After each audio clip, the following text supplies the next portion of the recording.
Hey there, it's Jen and happy International Scrapbooking Day.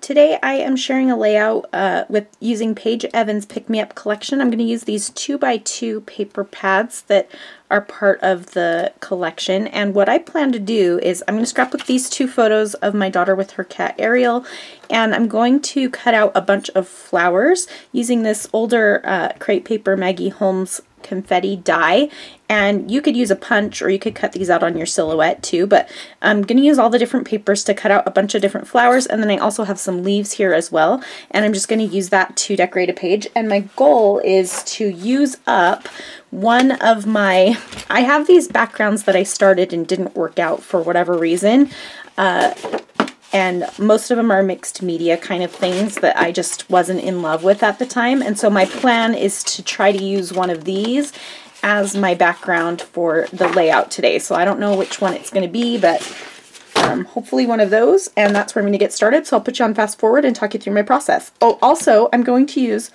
my little diamond press die cutting machine. I've had a lot of questions about this. I got this from the company Diamond Press, but it's sold on HSN, and I'll leave a link in the video description below. You might be able to find it other places as well, and I know that they sell it in other countries, but I don't know who sells it in other countries. So if anyone has any ideas, leave a comment for the people who are wondering below, and let's go ahead and get started.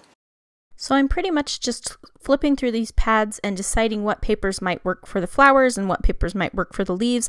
These are pretty busy patterns, so my flowers are going to be pretty busy, but I think that because they'll all be the same, it will work out just fine. So what I'm doing is just sandwiching the paper between the die and putting it in the folder. That's how the Diamond Press works. Rather than cutting plates, they have these little folders, and they do, I mean, you have to replace the folders, but it's a nice handy little tool that it's easy to cut from and nice to use on my desk. It only fits stuff up to 2 inches wide, which is the size that these little papers are. And so I'm just cutting out a whole bunch of these, and I'm going to come back and show you here in just a second. All right, before I move on, I wanted to quickly show you what I've got and kind of the papers that I used. So there's one pad of this 2x2 paper pad that's just patterns, and from that mostly I punched the centers of the flowers, which I left a little bit more random, and I tried to leave the big flowers a little bit more solid so that when I pair these together they look a little bit better. And so we'll see, I'm going to play around with it and pair them up, but they're not going to be perfect, they're just going to be kind of fun and funky. And then for the leaves I used the teals, and then I also did some that were like this kind of yellowy green color. And I wanted to also point out that I did use some of the ones that have words on them. So like this one that says "This is the life," this one that says "Okay, you're my favorite pick me up," and this one that says "Get it girl." And if those show, great. If they don't, no problem. I also used it for the leaves on this one.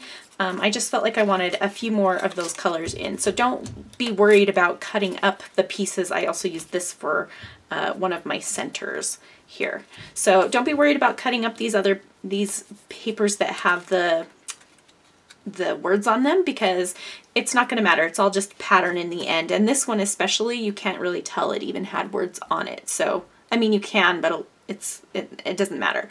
So these are all the pieces I have left over from cutting, and I used a whole bunch.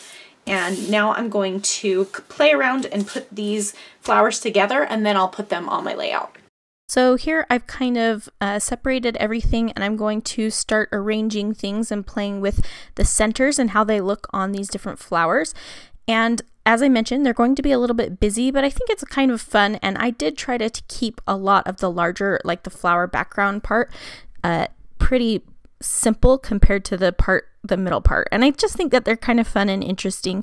And to make this difficult for myself, I decided to pop up the centers of all of those flowers, the second layer really, with some foam squares. And I have these teeny tiny foam squares that are from Cool Tack, I think is what it is.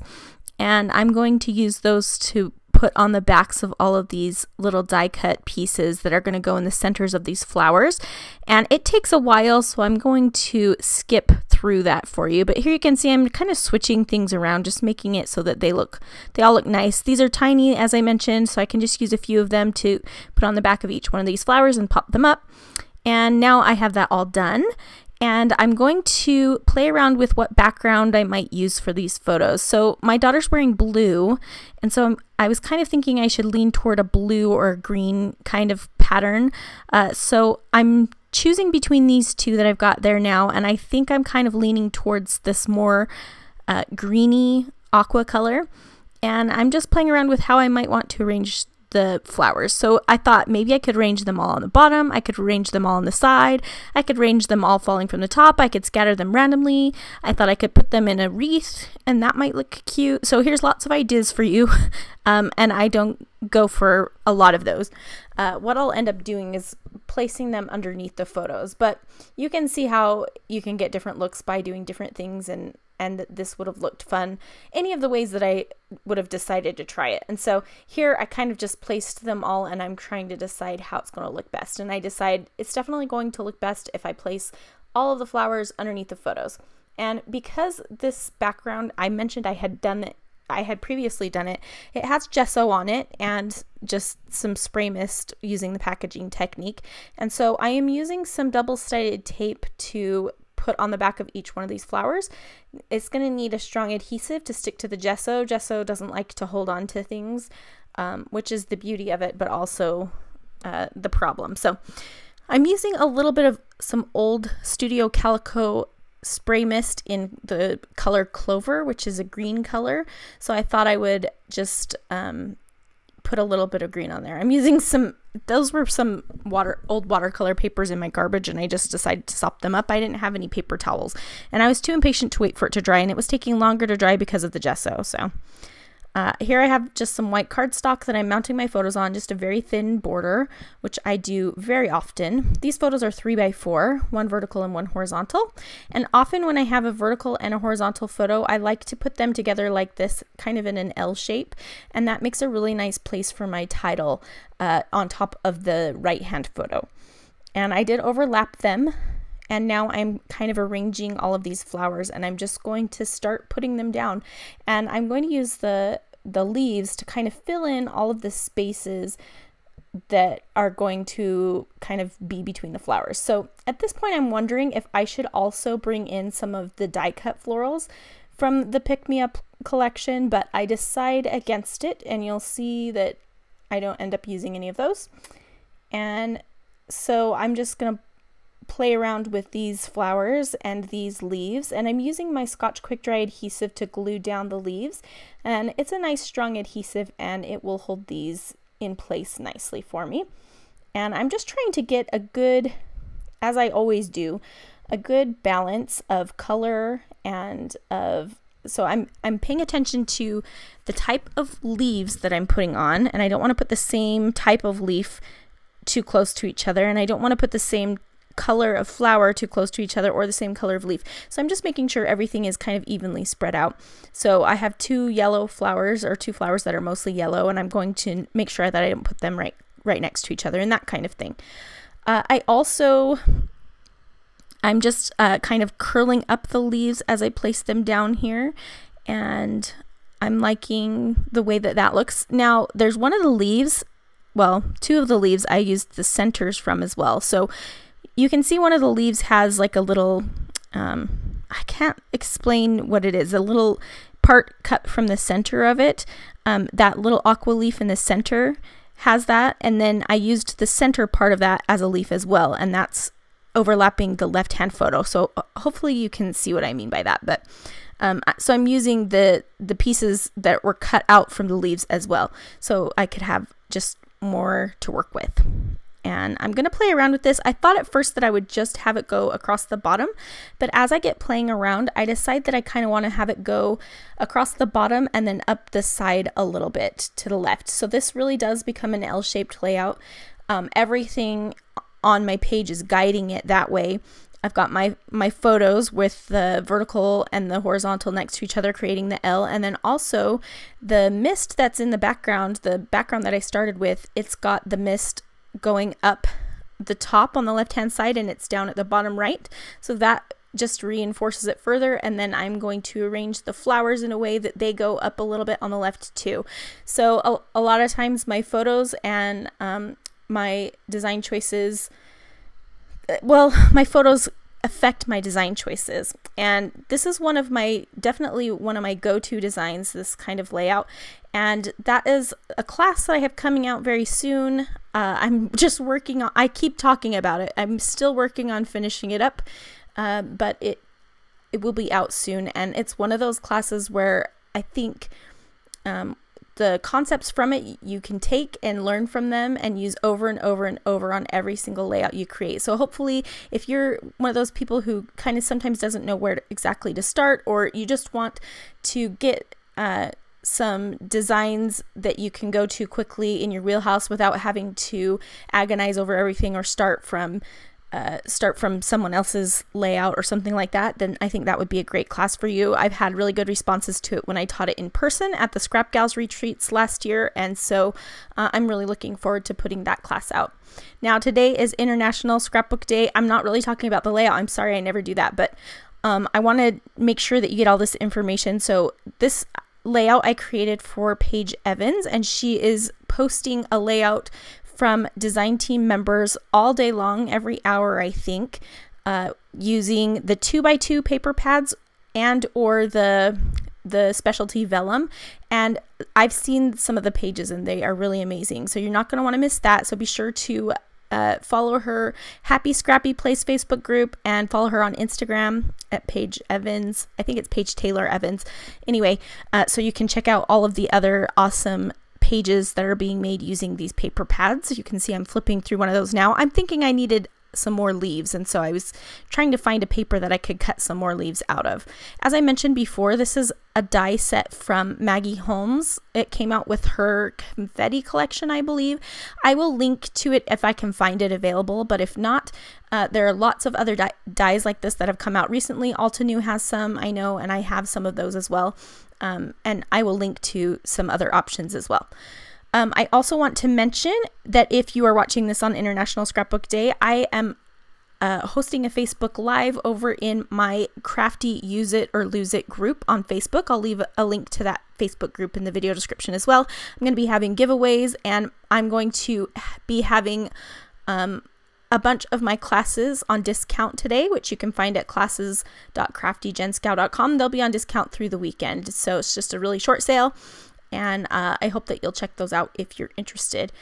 And I am just trying to figure out now where I'm going to put my title in journaling, because I finally kind of figured out how the bottom's going to go. Now here is where I'm working on my title. So I had this piece of chipboard that said good, and I used the other part of it. I can't remember what the other word was, but I used it on another layout. It was like good times or good something, good vibes maybe. But I'm going to turn this into my title, which is going to be Good Kitty. And I'm going to use these little puffy alphabet stickers that are from well, they're not puffy, they're foam alphabet stickers from the Pick Me Up collection. And I feel like those work really well together, but I know that once I do that, I'm going to need something else to go around the title because it's not very big. As I'm looking for something, I find these little chipboard word phrases, and I'm going to kind of just stick those in with the flowers just to give them a little bit of something to break up all the floral. Not that I need to break up the floral, but just to give it a little something else. And so I will end up sprinkling 5 different words throughout the floral pieces and gluing those down, and I staple a couple of them as well. And then I also pulled out all of the tiny little hearts that were on that chipboard thickers set, and I'm also looking at the puffy stickers now and using all of the tiny little flowers and just scattering them in and around the large flowers. You should be able to see those in the close-up photos at the end of the video. So here I'm just lining up my title. I decide to align the word kitty with the left hand, or I guess it's the right hand side of the left photo, and I'm putting the word good over the top of it just so that it kind of nestles in there. It doesn't exactly fit, but it works out pretty nicely. And then I'm trying to figure out now where I want to put those hearts, and I'm going to search for some more hearts here and kind of agonize over what I'm going to put in the space next to Good Kitty. I thought this arrow would be nice, but I couldn't find a way that the arrow pointed the right way. I don't know, it just didn't look quite right to me. So I thought maybe a butterfly should go there, and then I decided to look through the embellishments again, or the these are the journaling spots and the die cuts. And so I'm looking through those again to see if there's anything. And I found this little frame that I thought would be cute tucked in up at the top. So I'm going to use that. And then I thought maybe a speech bubble is the thing that I need next to Good Kitty. And I thought that little heart was cute. And I wanted to put the date maybe on the little, what is that called? The little tab. That's it. There's a teal one and a navy one, and I'm trying to decide which one I like, but I'll end up going with the navy, I believe. I can't remember, honestly. Maybe I go with a different one. I thought about putting that hat on my daughter because I thought it was funny, but I end up not doing that. I think I do go with the teal one because I'm going ahead and stapling it to that frame, and I'm going to stamp my date on it. And I think it looks cute stapled on there, and it gives, since that little notes journaling card has the tab on it, it just makes it feel like it belongs with it because it's got another tab. And I'm going to play around with the hearts a little bit and see how I want to arrange these. I'm just kind of scattering them around there on the outer edges of the flowers and then kind of sprinkling up a little bit further. I'm trying to decide if I want to use some of these rub-ons, and I decide to put this row of cross-stitch X's at the top, and I'm just going to put a tiny bit of embellishment right there at the top just for another little something. And so I decide to use a little piece of one of these 2x2 cards that's left over, and I'm going to scored it with my scissors. I'm going to fold it in half and staple it onto the top of the layout. And I just like the way that it looks when you fold it over the top like that. It looks different than if you just cut the paper off right there.